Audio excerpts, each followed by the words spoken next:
यत्नेन शास्त्रं व्याकरणं महत् प्रदीपभूतं सर्वासां विद्यानां यदवस्थितम् इदमाद्यं पदस्थानं सिद्धिसोपानपर्वणाम्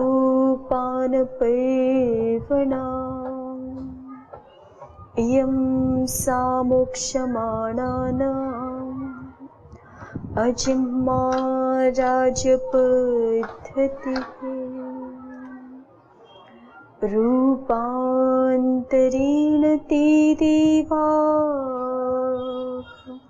विचरन्ते महीतले ये व्याकरणसंस्कार पवित्रितमुखा नराः। ओ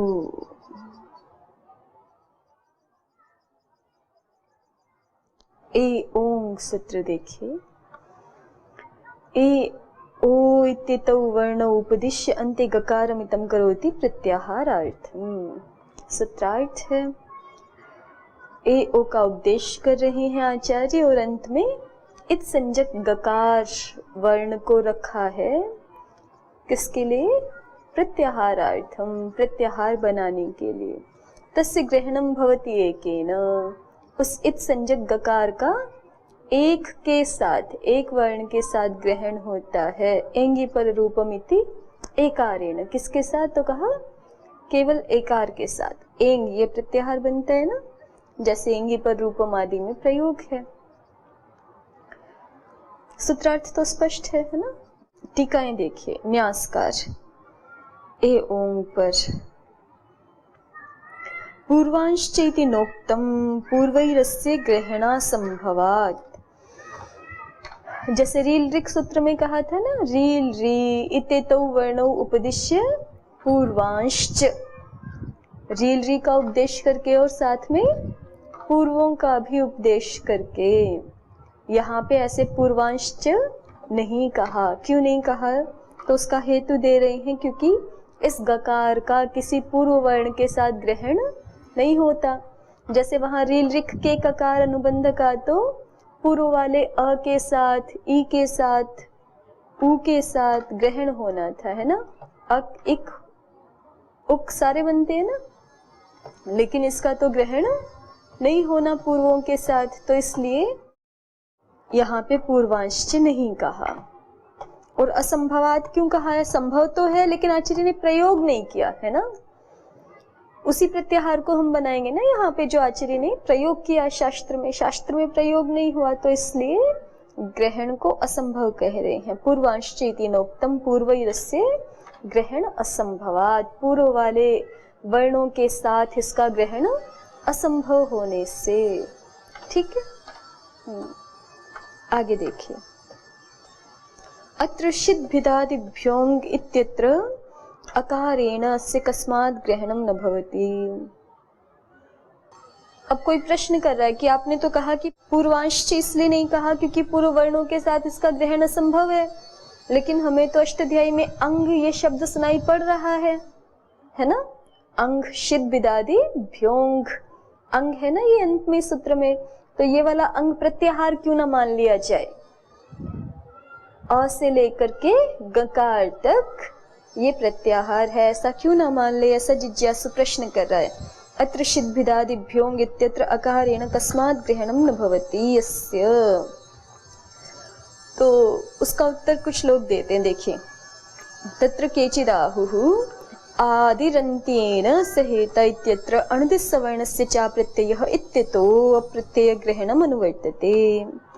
आदिरन्त्येन सहेता इत्यत्र, यहाँ पर इस सूत्र में अणुदिस् सवर्णस्य च प्रत्ययः इत्यतः अणुदिस् सवर्णस्य च प्रत्ययः, यहाँ से अप्रत्यय ग्रहणम् अनुवर्तते।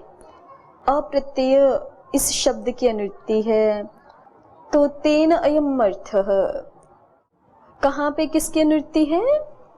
आदिरंतेन सहिता में आ प्रत्ययः की अनुवृत्ति है। अणुद सवर्ण से चा प्रत्ययः तपरस तत्काल से आदिरंतेन सहिता बाद में ही है ना सूत्र आपका, तो ये थोड़ा मंडूक गति से एक सूत्र छोड़ करके आदिरंतेन सहिता में किसकी अनुवृत्ति ले आएंगे? आ प्रत्ययः की अनुवृत्ति ले आएंगे। कौन से सूत्र से? अणुदित सवर्ण से चा प्रत्ययः से। तो उससे क्या होगा? तो उससे कहते हैं कि आदिरंतेन सहिता के अर्थ में कुछ विशेषता आ जाएगी। क्या? तेन अयम अर्थः संपद्यते, उससे ये अर्थ संपन्न हो जाता है। आदिरंतेन ग्राहको भवति, आदि ही अंतेन ग्राहको भवति, आदि अंत्य के साथ मिलकर के अंत्येनैता सह ग्राहको भवति, अंत्य के साथ मिलकर के ग्राहक होता है। लेकिन कब? न चेत प्रत्ययो भवति, जब वो आदि और अंत मिलके जो स्वरूप बन रहा है वो प्रत्यय नहीं होना चाहिए, तब वो ग्राहक होंगे। ठीक है, न चेत प्रत्ययो भवति। और ये जो इसकी आप बात कर रहे हैं शिद विधादिभ्योंग की, इसको हम प्रत्याहार क्यों ना मान ले? तो अब ये जो अर्थ बना है ना आदिरंतेन सहिता का, इसके अनुसार इसको हम प्रत्याहार नहीं मान सकते, क्योंकि वहां सूत्रार्थ में कहा है आदिरंतेन सहिता में कि आदि अंत्य के साथ मिलके तभी ग्राहक होता है, माने तभी प्रत्याहार बनता है, जबकि वो प्रत्यय ना हो। और ये शिद विधादिभ्योंग तो प्रत्यय है। कैसे पता चला? प्रत्यय प्रकरण में है, प्रत्यय के वहां पे अधिकार है, अनुवृत्ति है। तो प्रत्ययश्चायम, उसी बात को आगे कह रहे, प्रत्ययश्चायम। और ये तो अंग तो प्रत्यय है, शिद विधादिभ्योंग सूत्र का अंग तो प्रत्यय है। तेन ग्राहको न भवति, इसलिए वो ग्राहक नहीं होता है। ग्राहक नहीं होता माने प्रत्याहार नहीं होता है। ठीक। और ऐसे भी कह सकते हो कि वहां पे शिद विधादिभ्योंग में अकार के साथ मिलकर के गकार ग्राहक नहीं होता है अन्य वर्णों का। ठीक। आगे देखिए, एवं च सुप्तिङन्तं पदम इत्यादवपि प्रत्ययो ग्राहको न स्यात्। तो अब जब ये समाधान दिया गया तो जिज्ञासु कहता है कि अगर आप ऐसा कहोगे ना, आदिरंतेन सहिता में हम अप्रत्ययः की अनुवृत्ति लाएंगे और ऐसा ऐसा अर्थ करेंगे, इसलिए शिद विधादिभ्योंग में भी समाधान हो जाएगा, ऐसा अगर आप कहोगे तो एवं च सुप्तिङन्तं पदम इत्यादवपि प्रत्ययो ग्राहको न स्यात्। सुप्तिङन्तं पदम इत्यादि सूत्रों में भी प्रत्यय ग्राहक नहीं हो पाएगा। प्रत्ययः ग्राहको न स्यात्, प्रत्यय ग्राहक नहीं हो पाएगा। क्यों? क्योंकि सुप्तिङन्तं पदम में भी तो ऐसी बात है ना, प्रत्यय है ये, सु से लेकर के पकार तक तो सु तो प्रत्यय है ना, तो वहां पर भी ग्राहक नहीं। फिर सुप जो प्रत्याहार से आप 21 प्रत्ययों का ग्रहण करना चाहते हो, तिंग से 18 का ग्रहण करना चाहते हो, वो नहीं हो पाएगा। ये जिज्ञासु ने समस्या कही, तो इसलिए तस्माद अब उत्तर दे रहे हैं यहाँ पे। वस्तुतः पहले तो जो समाधान दिया था ना आदिरंतेन सहिता से अनुवृत्ति वाला, उसके लिए कहा था तत्र केचिद् आहुः, माने वो न्यासकार का अपना मत नहीं दिखा रहे थे, अपनी दृष्टि से समाधान नहीं दिखा रहे थे। ये जो समस्या आई थी शिद विधादिभ्योंग, इसका समाधान अन्य आचार्यों की दृष्टि से दिखा रहे थे कि कुछ लोग ऐसा समाधान करते हैं शिद विधादिभ्योंग वाला कि हम अप्रत्ययः की आदिरंतेन सहिता में अनुवृत्ति कर लेंगे, और फिर चूंकि ये अंग तो प्रत्यय है इसलिए ये प्रत्याहार नहीं होगा। तो उसमें न्यासकार ने समस्या दिखाई कि ऐसा समाधान करेंगे तो सुप्तिङन्तं पदम आदि स्थलों में भी दोष आ जाएगा, वहां पर भी हम फिर प्रत्याहार नहीं मान सकेंगे क्योंकि प्रत्यय है वो भी। ठीक है, तो इसलिए जो आदिरंतेन सहिता में अनुवृत्ति करने वाला समाधान दिया था वो उचित नहीं है। तो फिर क्या करें? समाधान, समस्या है ना, फिर समाधान नहीं हुआ तो शिद विधादिभ्योंग वाली समस्या बनी हुई है कि अंग को प्रत्याहार क्यों ना मान लिया जाए। तो उसका समाधान अब दिखा रहे हैं न्यासकार अपनी दृष्टि से कि तस्माद् अनभिधानाद् इह प्रत्ययग्रहणं न भवति इति वेदितव्यम्, कि यहाँ प्रत्याहार ग्रहण क्यों नहीं होता है, माने प्रत्याहार क्यों नहीं मानते अंग को। तो कहा अनभिधानाद्, अनभिधान हेतु से यहाँ प्रत्याहार ग्रहण नहीं होता, ऐसा समझना चाहिए, ऐसा जानना चाहिए। अभिधान लक्षणा ही कृत तद्धित समासाः भवन्ति।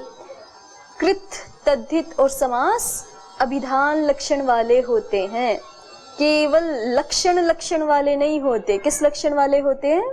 अभिधान लक्षण वाले होते हैं। इसका मतलब ये है कि किसी सूत्र से आपने कोई कृदंत शब्द बना दिया, तु भी है, प्रत्यय भी है, आपने बना दिया, लक्षण से सिद्ध हो रहा है, और आपने जो है वो कोई तद्धित शब्द बना दिया, तो कह रहे हैं कि वो तब तक भाषा में ग्राह्य नहीं होगा जब तक वो लोक प्रयोग में किसी अर्थ को कहने में समर्थ ना हो। फिर आप कहो कि धातु प्रत्यय से बनाया है तो कह ही देगा ना किसी न किसी अर्थ को, तो फिर वो आपका काल्पनिक अर्थ होगा। भाषा में जो पहले से प्रयुक्त नहीं हो रहा है, शिष्टों के अनुसार प्रयुक्त नहीं हो रहा है, भाषा में जो पूर्व प्रयुक्त नहीं है, ऐसा शब्द केवल लक्षण से स्वीकृत नहीं होता कि लक्षण से ये तो शब्द बन रहा है इसलिए स्वीकृत हो जाएगा या ये मान्य हो जाएगा, ये किसी अर्थ का अभिधायक हो जाएगा लोक में। ऐसा नहीं होता, क्योंकि व्याकरण नए शब्द बोलो नहीं बनाता। जो शब्द हैं पहले से भाषा में उन्हीं का अन्वाख्यान करता है। अब ये एक बड़ी बात है कि हम अपनी छोटे से अनुभव से, ज्ञान अनुभव से या शास्त्राध्ययन से ऐसे ना समझें कि ये शब्द तो शायद प्रयुक्त नहीं हुआ है। इसके ऊपर महाभाष्यकार चर्चा करेंगे कि हमें जो लग सकते हैं शब्द कि ये तो अप्रयुक्त शब्द हैं, वो भी चूंकि हमने पूरे शास्त्र विषय को देखा नहीं होता, कहीं ना कहीं हो सकता है उनका प्रयोग मिल जाएगा। तो ये कहना तो दुस्साहस है कि संति अप्रयुक्ताः महाभाष्यकार के शब्द हैं कि अगर हम किसी को ऐसे कहें कि संति अप्रयुक्ताः, तो फिर कह रहे हैं कि ये मतलब कोई सामान्य मनुष्य नहीं कह सकता, या तो फिर जिसने जीवन भर यही काम किया हो, जो इस विषय में बहुत प्रामाणिक हो, वो कुछ कह रहा है, तो फिर जिसने इतने वहां पे गिनाएंगे, सप्तद्वीपा, वसुमती, सहस्रवर्मा, साम, 100 यजुर्वेद, ऐसे ऐसे करके गिनाएंगे कि इतना इतना शास्त्र विषय है, बहुत सारा वेद है, उपवेद है, आरण्यक है, पुराण है, उपपुराण है, स्मृति ग्रंथ है, बहुत सारा विषय है, फिर वेदांग है, उपांग है, सारा है, फिर साहित्य है। तो इतने सारे विषय को बिना जाने जो व्यक्ति कहे कि संति अप्रयुक्ताः, कि अप्रयुक्त शब्द भी होते हैं, तो फिर उसका कहना मान्य नहीं है। तो अभिधान के अनुसार ये होता है, मूल बात ये है, और ये बार बार आप भाष्य में देखेंगे, क्योंकि भाषा का अंतिम निर्धारण जो है वो उसमें हेतु, अंतिम हेतु क्या है? अभिधान या अनभिधान, माने वो शब्द भाषा में उस अर्थ में प्रयुक्त होता है कि नहीं होता, इसके आधार पर निर्णय होता है। यहाँ हम नए कल्पित शब्द अपनी इच्छा से नहीं बना रहे, अन्वाख्यान मात्र कर रहे हैं। इसलिए अगर कोई शब्द अभिधायक नहीं होगा तो फिर वो साधु शब्द के रूप में गृहीत भी नहीं होगा। उसी हेतु को यहाँ न्यासकार प्रस्तुत कर रहे हैं कि अनभिधानाद इह प्रत्याहार ग्रहणम न भवति इति वेदितव्यम। अनभिधान हेतु से यहाँ प्रत्याहार का ग्रहण नहीं है, ये समझना चाहिए। और अपनी बात को और स्पष्ट करने के लिए आगे की कुछ पंक्तियां लिख रहे हैं कि अभिधान लक्षणा ही कृत्यधित समासाः भवन्ति। ये तीनों ही वृत्तियां, कृत वृत्ति, तद्धित वृत्ति और समास वृत्ति, ये अभिधान लक्षण वाली ही होती है। केवल ऐसा नहीं है हमारा स्वातंत्र्य कि सूत्रों से सिद्ध कर दिया कोई शब्द और हो गया, ऐसा नहीं। जब तक वो लोक प्रयुक्त नहीं है, उस अर्थ में लोक में उस अर्थ का अभिधायक नहीं है यदि, तो फिर साधु शब्द के रूप में स्वीकृत नहीं होगा। तो यहाँ कैसे अनभिधान हेतु को घटाएंगे उसको आगे दिखा रहे। देखिए, न च शिद भिदादिभ्योंगिति अकारादि प्रत्युत्पत्तौ विवक्षितार्थाभिधानम भवति। शिद भिदादिभ्यों का अर्थ क्या है? सामान्य रूप से शिद धातुओं से और भिदादि धातुओं से अंग प्रत्यय हो जाता है, यही अर्थ है ना। भावार्थ में भाव की अनुवृत्ति चल रही है, ऊपर से भावे स्त्रियाम है ना, तो भाव में स्त्री में अंग प्रत्यय हो जाता है। तो अब यदि अभी तो अंग प्रत्यय करते हैं और अंग मान लीजिए प्रत्याहार है, तो फिर अर्थ क्या हो जाएगा? शिद धातुओं से, भिदादि धातुओं से अ, ई, उ, री, री, ए, ओ, ये 7 प्रत्यय हो जाते। ये होगा ना अर्थ फिर, क्योंकि एंग माने ये 7 वर्ण हुए, अ, ई, उ, री, री, ए, ओ। तो अब सूत्र का अर्थ होगा कि शिद धातुओं से और भिदादि धातुओं से अ ई उ आदि ये 7 प्रत्यय होते हैं, है ना। और 7 प्रत्यय होते हैं तो आप शिद धातुओं से ये प्रत्यय जब करोगे अ ई उ आदि, और जो शब्द बनेंगे वो शब्द लोक में किसी अर्थ के अभिधायक नहीं है, ठीक है। तो इसको कह रहे हैं अनभिधान हेतु। अनभिधान के कारण से हम यहाँ पे अंग को प्रत्याहार नहीं मान सकते, अंग प्रत्यय मानेंगे और तब जो शब्द बनेगा वही लोक में अभिधायक है। अ ई उ आदि सारे प्रत्यय कर देने पर जो शब्द बनेंगे वो लोक में किसी अर्थ के अभिधायक है ही नहीं, ठीक है। तो इसलिए इसको प्रत्याहार नहीं मान सकते। पंक्ति फिर से देखिए, न च शिद्भिदादिभ्योंगिति अकारादि प्रत्युत्पत्तौ विवक्षितार्थाभिधानं भवति। शिद्भिदादिभ्यों इस सूत्र के द्वारा अकार आदि प्रत्यय की उत्पत्ति कर देने पर, ठीक है ना। अकार आदि माने यही अ ई उ रील री ए ओ, ये 7 प्रत्यय कर देने पर विवक्षितार्थ का अभिधान नहीं हो पाएगा। स्पष्ट हुई बात। इह तर्हि शास इदं खलोः रीदृशोंगी गुणः इति च आकारेण प्रत्ययग्रहणं कस्मान्न भवति। तो ये पहली बात का समाधान पूरा हो गया। शिद भिदादिभ्योंग की जो समस्या इन्होंने रखी थी ना कि अंग को हम प्रत्याहार क्यों ना मान लें, तो उसका उत्तर दे दिया कि अगर प्रत्याहार मानोगे तो ठीक है, प्रत्याहार मान लो, तो उसमें 7 प्रत्यय गृहीत होंगे क्योंकि प्रत्यय की तो अनुवृत्ति है। अंग को प्रत्याहार मानोगे तो भी अब उसमें एक प्रत्यय विधान ना होकर के 7 प्रत्ययों का विधान हो जाएगा वो, ठीक है। और 7 प्रत्ययों के विधान से जो शब्द बनेंगे वो लोक में किसी अर्थ के अभिधायक नहीं है। तो इसलिए अनभिधान हेतु से हम यहाँ पे अंग को प्रत्याहार नहीं मान सकते, ठीक है, प्रत्यय ही मानना होगा। अब एक दूसरी समस्या ले, मतलब जिज्ञासु और प्रश्न कर रहा है। अभी तो अंग के बारे में किया था ना, पूर्वांश पे सारी बात चल रही है कि पूर्वांश क्यों नहीं कहा।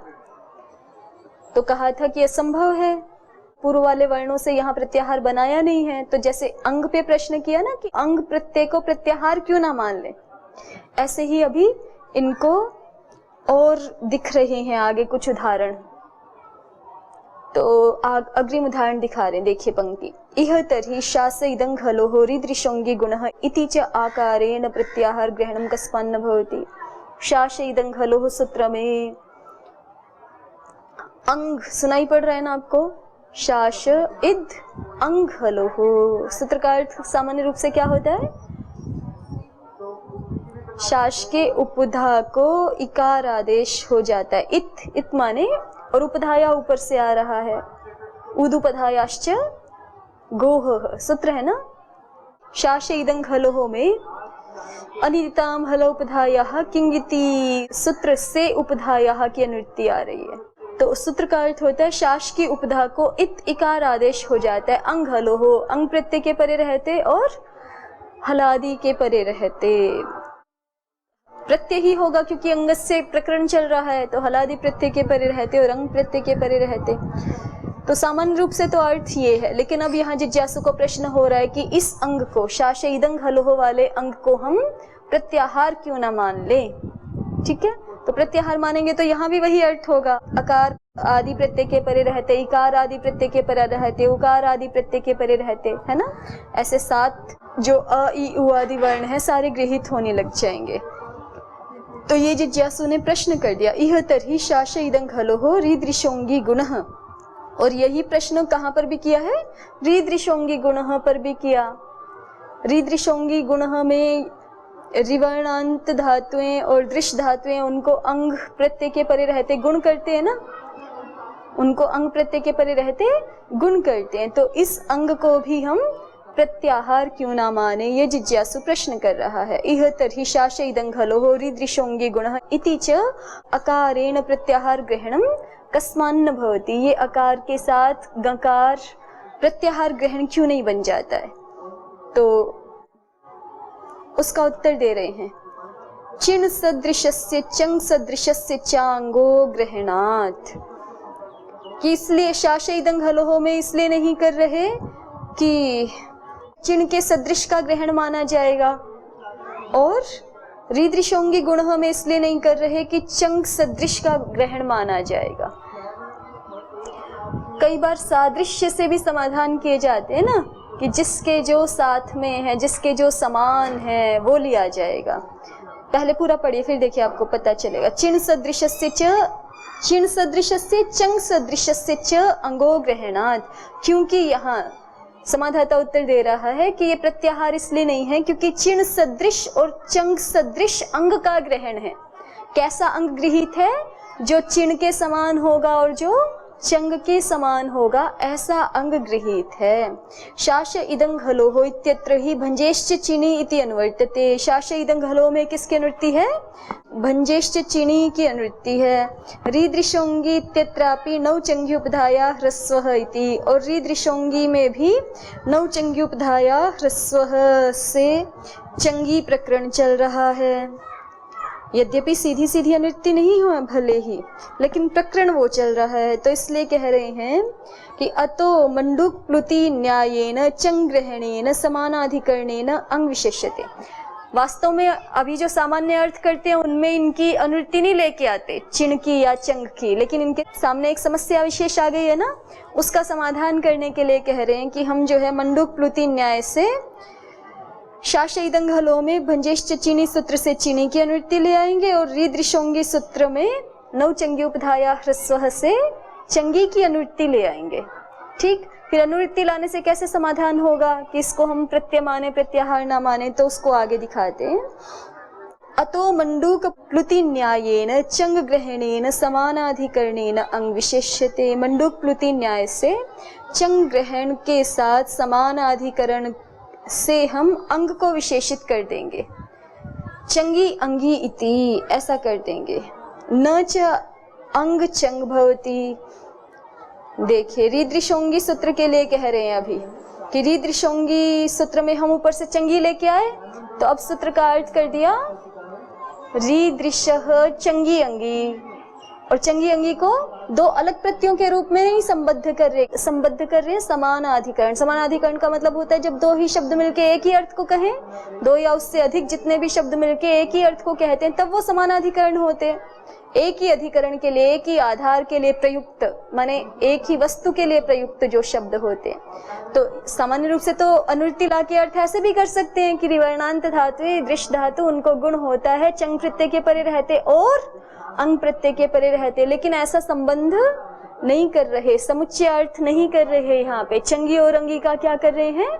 समानाधिकरण संबंध कर रहे हैं, और समानाधिकरण संबंध करेंगे तो ये अर्थ हो जाएगा चंगी अंगी इति।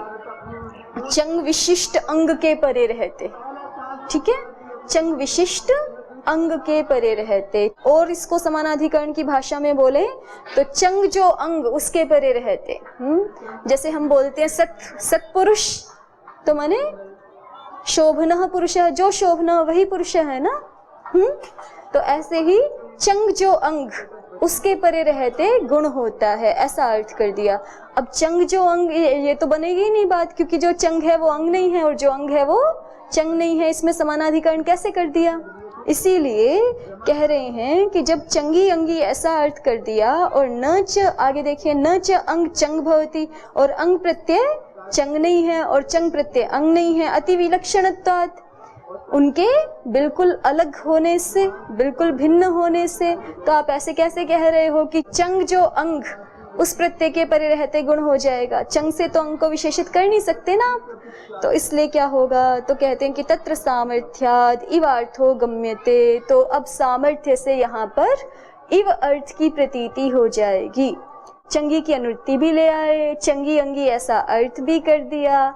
और अगर इस चंगी अंगी का अभिप्राय हम इस रूप में लेंगे कि चंग जो अंग प्रत्यय उसके परे रहते दृश्य को गुण हो जाता है, ऐसा करेंगे तो बात नहीं बनेगी, कोई अभिप्राय ही स्पष्ट नहीं होगा। तो इसलिए सामर्थ्य से, चंगी इसकी अनुवृत्ति लाने के सामर्थ्य से यहाँ पर इवार्थ की प्रतीति हो जाती है। किसकी प्रतीति हो जाती है? इवार्थ की प्रतीति हो जाती है। इवार्थो गम्यते तत्र सामर्थ्यात् इवार्थो गम्यते। सामर्थ्य से इव अर्थ को समझा जाता है।